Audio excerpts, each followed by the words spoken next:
നമസ്കാരം. മലയാളി വാർത്ത ഇൻസൈഡിലേക്ക് സ്വാഗതം. ഇന്ത്യയിൽ ആർക്കും ഇസ്ലാം മതത്തെ വിമർശിക്കാനുള്ള സ്വാതന്ത്ര്യമില്ല.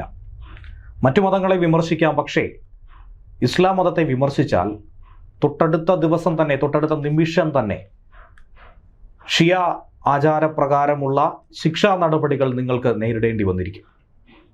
എന്തുകൊണ്ട് ഇങ്ങനെ പറയുന്നു എന്ന് ചോദിച്ചാൽ, സമൂഹ മാധ്യമങ്ങളിലും അതുപോലെ തന്നെ ചാനൽ ചർച്ചകളിലുമൊക്കെ സ്ഥിര സാന്നിധ്യമായിട്ടുള്ള ആരിഫ് ഹുസൈൻ തെരുവത്ത്, ഒരുവിധം ആൾക്കാർക്കൊക്കെ തന്നെ അറിയാവുന്ന വ്യക്തിത്വം, ഇസ്ലാം മത വിമർശകനും അതുപോലെ തന്നെ എക്സ് മുസ്ലിമുമായി പറയുന്ന ഡോക്ടർ ആരിഫ് ഹുസൈന് നിലവിലൊരു വധഭീഷണി ഉയർന്നിരിക്കുകയാണ്. ഇതിപ്പോൾ ആദ്യ സംഭവമൊന്നുമല്ല.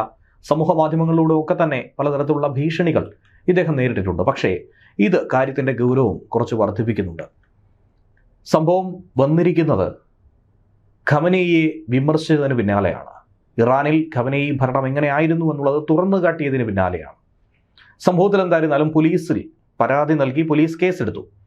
ആരിഫ് ഹുസൈൻ്റെ പരാതിയിലും അതുപോലെ അദ്ദേഹം ജോലി ചെയ്യുന്ന സ്ഥാപനം നൽകിയ പരാതിയിലുമാണ് കേസെടുത്തിരിക്കുന്നത്. ഹുസൈൻ അലി എന്നയാൾക്കെതിരെയാണ് തൃക്കാക്കര, ഇടത്തല പോലീസ് സ്റ്റേഷനുകളിൽ കേസ് രജിസ്റ്റർ ചെയ്തത്. നാട്ടിൽ കലാപമുണ്ടാക്കണമെന്ന ഉദ്ദേശത്തോടുകൂടി പ്രകോപനം സൃഷ്ടിച്ചുകൊണ്ട് ആരിഫ് ഹുസൈനെതിരെ വധഭീഷണി മുഴക്കിയെന്നാണ് എഫ്ഐആറിൽ പറയുന്നത്. കേരള സ്റ്റോറി എന്ന സിനിമയ്ക്ക് അനുകൂലമായി മുസ്ലിം തീവ്രവാദത്തെ എതിർത്തുകൊണ്ടുമൊക്കെ നിരവധി വീഡിയോകളിലൂടെ ആരിഫ് ഹുസൈൻ അഭിപ്രായം പറഞ്ഞിട്ടുണ്ടായിരുന്നു. കടുത്ത രീതിയിൽ വിയോജിപ്പ് പ്രകടിപ്പിച്ചിട്ടുണ്ടായിരുന്നു, വിമർശിച്ചിട്ടുണ്ടായിരുന്നു. ഇതിനെ തുടർന്നാണ് ഭീഷണി എത്തിയതെന്നാണ് എഫ്ഐആറിൽ പറയുന്നത്. ഇന്നലെയായിരുന്നു ആരിഫ് ഹുസൈന് ഇമെയിലിലൂടെ വധഭീഷണി സന്ദേശമെത്തിയത്. അദ്ദേഹം അത് ഉടൻ തന്നെ സോഷ്യൽ മീഡിയ ഹാൻഡിലുകളിലൂടെ, ഫേസ്ബുക്കിലൂടെയും യൂട്യൂബിലൂടെയും ഒക്കെ തന്നെ വ്യക്തമാക്കുകയുണ്ടായി. കഴിഞ്ഞ ദിവസം ഉണ്ടായിരുന്ന ഒരു ചാനൽ ചർച്ചയിലും അദ്ദേഹം അത് തുറന്നു പറഞ്ഞു. ഇമെയിലായിരുന്നു ഭീഷണി കിട്ടിയത്. ഹിന്ദിയിലും ഇംഗ്ലീഷിലുമായിട്ടാണ് സന്ദേശം. ഡോക്ടർ ആരിഫ് ഹുസൈൻ, ഞങ്ങൾ ഇന്ത്യയിലെ ശരിയ ഇസ്ലാമിക് പോരാളികളാണ്. ശരിയ നിയമപ്രകാരം താങ്കൾക്ക് വധശിക്ഷ പ്രഖ്യാപിക്കുന്നുവെന്നാണ് പറയുന്നത്. ആയത്തുള്ള അലി ഖമനേയിയെ അധിക്ഷേപിച്ച് സംസാരിച്ചതിനാണ് ഈ ശിക്ഷ ഞങ്ങൾ നൽകുന്നത്. ഞങ്ങളുടെ സൈബർ ടീം നിങ്ങളുടെ കേരളത്തിലെ വിലാസവും വീടും കണ്ടെത്തി കഴിഞ്ഞു. ലക്നൌവിൽ നിന്നും ഹൈദരാബാദിൽ നിന്നുമുള്ള ഞങ്ങളുടെ പോരാളികൾ കേരളത്തിൽ എത്തിക്കഴിഞ്ഞു. ഏറ്റവും മൃഗീയമായ രീതിയിൽ ആക്രമിച്ച് നിന്നെ കൊല്ലും, തല വെട്ടിയെടുക്കും. നിന്റെ തല കേരളത്തിലെ പൊതുസമൂഹത്തിന് തുപ്പാനായി പൊതുസ്ഥലത്ത് പ്രദർശിപ്പിക്കും. ഇങ്ങനെയാണ് ഇമെയിലിൽ വന്ന സന്ദേശം. അതിക്രൂരമായ രീതിയിലുള്ള ഭീഷണി ആയതുകൊണ്ട് തന്നെ സംഭവം ഏറെ ഗൗരവതരമാണ്. മുഖ്യമന്ത്രിയെയും കേരള പോലീസിനെയും എൻഐയെയും ടാഗ് ചെയ്തുകൊണ്ടാണ് ആരിഫ് ഹുസൈൻ ഇക്കാര്യം പുറത്തു പറഞ്ഞിരിക്കുന്നത്. ഷിയ ഇസ്ലാമിക് വാരിയേഴ്സ് ഓഫ് ഇന്ത്യ എന്ന സംഘടനയുടെ പേരിലാണ് ഡോക്ടറുടെ ഇമെയിലിലേക്ക് ഈ ഭീഷണി എത്തിയത്. ഹുസൈൻ അലി എന്ന പേരിലുള്ള ഇമെയിൽ ഐ ഡിയിൽ നിന്നാണ് സന്ദേശം വന്നത്. ഈയിടത്തൊക്കെയായി ചാനൽ ചർച്ചകളിലൂടെ അടക്കം ആരിഫ് ഹുസൈൻ ഇറാനിലെ രാഷ്ട്രീയ പൊതുമണ്ഡലത്തിലെ സാഹചര്യങ്ങളൊക്കെ തന്നെ എടുത്തു പറഞ്ഞിരുന്നു. ഇറാന്റെ പരമോന്നത നേതാവായിരുന്ന ആയത്തുള്ള അലി ഖമനേയിയുടെ നേതൃത്വത്തിൽ ഇറാനിൽ നടന്നിട്ടുള്ള ക്രൂരമായ വിഷയങ്ങളെക്കുറിച്ച്, മോശമായ കാര്യങ്ങളെക്കുറിച്ച് ആരിഫ് ഹുസൈൻ വിമർശിച്ചിരുന്നു. ഇതിനിടയിലാണ് വധഭീഷണിയും എത്തിയത്. എല്ലാവർക്കും നമസ്കാരം. വളരെ പ്രധാനപ്പെട്ട ഒരു കാര്യം പറയാമെന്ന് വിചാരിച്ചു. അത് എനിക്ക് ഏതാനും മണിക്കൂറുകൾ മുന്നേ ലഭിച്ച ഒരു ഭീഷണി സംബന്ധിച്ചിട്ടാണ്. നമുക്കറിയാം, ഇവിടെ ഇറാനിൽ നടന്നുകൊണ്ടിരിക്കുന്ന പ്രശ്നങ്ങളൊക്കെ നമുക്കറിയാം.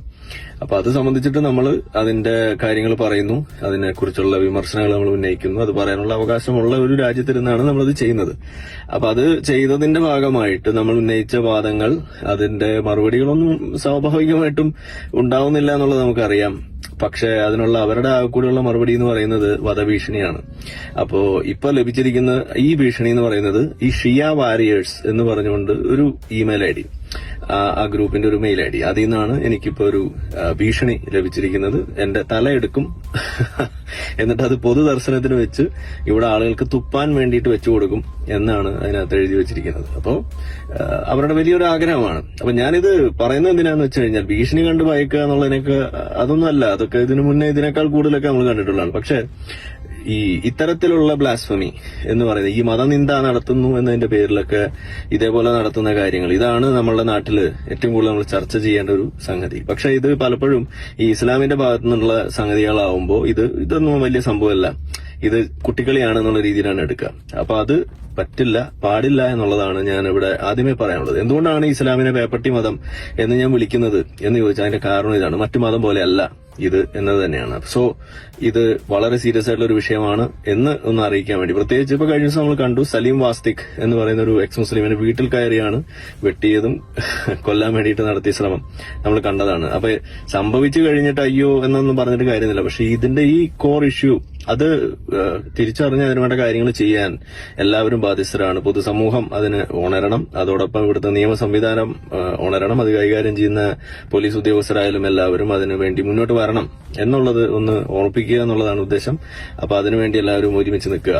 അപ്പോൾ എന്തായാലും ജീവനോടെ ബാക്കിയുണ്ടെങ്കിൽ വീണ്ടും കാണാം. അപ്പം thank you. Arif Hussain Theruvath. Okay, bye. അതേസമയം ഇത് ആദ്യമായ സംഭവം ഒന്നും തന്നെയല്ല. കഴിഞ്ഞ ദിവസങ്ങളിൽ മാധ്യമങ്ങളിലൂടെ, ദേശീയ മാധ്യമങ്ങളിലൂടെ നമ്മൾ കണ്ടൊരു വിഷയമായിരുന്നു. യു പിയിൽ എക്സ് മുസ്ലിം യൂട്യൂബറായ സലീം അഹമ്മദ് എന്ന സലീം വസ്തിക്കിനെ രണ്ടുപേർ ചേർന്ന് കുത്തി കൊലപ്പെടുത്താൻ ശ്രമിച്ച സംഭവം. സമൂഹ മാധ്യമങ്ങളിലൂടെയും ചാനൽ ചർച്ചകളിലൂടെയും ഒക്കെ മുസ്ലിം സമുദായത്തെ അവഹേളിക്കുന്നു, ചില കാര്യങ്ങൾ തുറന്നു കാട്ടുന്നു എന്നതിൽ വിറളി പൂണ്ട് തന്നെയാണ് രണ്ടംഗ സംഘം കുത്തിക്കൊലപ്പെടുത്താൻ ശ്രമിച്ചത്. എന്നാൽ അവർ രണ്ടുപേരും ഇന്ന് ഭൂമുഖത്തില്ല എന്ന് വേണം മനസ്സിലാക്കേണ്ടത്. യോഗി ആദിത്യനാഥിന്റെ പോലീസ് രണ്ടുപേരെയും എൻകൗണ്ടറിലൂടെ വകവരുത്തി. കേസിലെ രണ്ടാം പ്രതിയായിട്ടുള്ള ഗൾഫ് ഫാമും പോലീസ് ഏറ്റുമുട്ടലിൽ കൊല്ലപ്പെട്ടുവെന്നാണ് ഇപ്പോൾ വാർത്ത പുറത്തു വരുന്നത്. ചൊവ്വാഴ്ച പുലർച്ചെ ഇന്ദിരാപുരം മേഖലയിൽ വെച്ചുണ്ടായ വെടിവെപ്പിലാണ് ഏറെ ഗുരുതരമായി ഗൾഫ് ഫാം എന്ന രണ്ടാം പ്രതിക്ക് പരിക്ക് സംഭവിച്ചത്. പിന്നീട് ആശുപത്രിയിൽ വെച്ചാണ് മരണമടഞ്ഞത്. ഇതോടെ കേസിലെ പ്രധാനികളായ രണ്ട് പ്രതികളെയും പോലീസ് വകവരുത്തി എന്നാണ് പറയുന്നത്. CCTV ദൃശ്യങ്ങളും കുറ്റകൃത്യത്തിന് ഉപയോഗിച്ച മോട്ടോർ സൈക്കിളും കേന്ദ്രീകരിച്ച് നടത്തിയ അന്വേഷണത്തിനാണ് പ്രതികളായിട്ടുള്ള സിഷാൻ, ഗൾഫാം എന്നീ സഹോദരന്മാരെ പോലീസ് തിരിച്ചറിഞ്ഞതും പിന്നീടുണ്ടായ ഏറ്റുമുട്ടലിൽ വകവരുത്തിയത്. കേസിലെ ഒന്നാം പ്രതിയായിട്ടുള്ള സിഷാനെ മാർച്ച് 1 നടന്ന ഏറ്റുമുട്ടലിലായിരുന്നു പോലീസ് വകവരുത്തിയത്. രണ്ട് പ്രതികൾക്ക് മേൽ 1 ലക്ഷം രൂപ വീതം ഇനാമും പ്രഖ്യാപിച്ചിട്ടുണ്ടായിരുന്നു. ഇരുവരും ഇപ്പോൾ കൊല്ലപ്പെട്ടതോടെ കേസിന്റെ പ്രാഥമിക അന്വേഷണ ഘട്ടം പൂർത്തീകരിച്ചെന്നും ഇനി കൂടുതൽ അന്വേഷണങ്ങൾ നടന്നു വരുന്നു എന്നുകൂടിയാണ് പോലീസ് പറയുന്നത്. ഒളിവിലായിരുന്ന ഗൾഫാമിനെ കണ്ടെത്താൻ ഗാസിയാബാദ് ക്രൈംബ്രാഞ്ച് വിപുലമായ തെരച്ചിൽ നടത്തി വരികയായിരുന്നു. അതിനിടയിലാണ് ഇന്ദിരാപുരം സ്റ്റേഷൻ പരിധിയിൽ വെച്ച് പ്രതിയെ തടയാൻ ശ്രമിച്ചപ്പോൾ ഏറ്റുമുട്ടലുണ്ടായത്. പോലീസിന് നേരെ വെടിയുതിർത്ത പ്രതിയെ പ്രത്യാക്രമണത്തിലൂടെയാണ് കീഴ്പ്പെടുത്തിയത്. മറ്റു മാർഗമില്ലാതെ വെടിവെച്ച് കൊല്ലപ്പെടുത്തേണ്ടി വന്നു. Additional deputy police commissioner Piyush Singh, inspector Anil Rajput എന്നിവരുടെ നേതൃത്വത്തിലായിരുന്നു ഈ നീക്കം. ഫെബ്രുവരി 27 പുലർച്ചെ നിസ്കാരത്തിന് ശേഷമാണ് അലി ഗാർഡൻസിലെ ഓഫീസിൽ വെച്ച് സലീം വസ്തിക്കിന് നേരെ ഒരു ആക്രമണം ഉണ്ടായത്. ഹെൽമറ്റ് ധരിച്ച് ബൈക്കിലെത്തിയ 2 പേർ സലീമിനെ ക്രൂരമായി കുത്തി പരിക്കേൽപ്പിക്കുകയായിരുന്നു. കഴുത്തിലും വയറിലും പരിക്കേറ്റ അദ്ദേഹം ഡൽഹി GTB ആശുപത്രിയിൽ ഗുരുതരാവസ്ഥയിൽ ചികിത്സയിലാണ്. ഇസ്ലാം മതം ഉപേക്ഷിച്ച വ്യക്തിയെന്ന് സ്വയം പരിചയപ്പെടുത്തുന്ന സലീം തന്റെ യൂട്യൂബ് ചാനലുകളിലൂടെ മതപരമായ ആചാരങ്ങളെയൊക്കെ തന്നെ അദ്ദേഹം വിമർശിച്ചിട്ടുണ്ടായിരുന്നു. ഒരുപക്ഷെ ഇതായിരിക്കും ഈ ആക്രമണത്തിന് കാരണമെന്നാണ് പോലീസ് പ്രാഥമികമായി കരുതുന്നത്. എന്തുതന്നെയായിരുന്നാലും ഒരുവന്റെ ജീവന് ആപത്താകുന്ന രീതിയിലേക്ക് കാര്യങ്ങൾ പോയി കഴിഞ്ഞാൽ അതിനെ പ്രതിരോധിക്കുക തന്നെ വേണം. ന്യൂസ് ഡെസ്ക് മലയാളി വാർത്ത ഇൻസൈറ്റ്.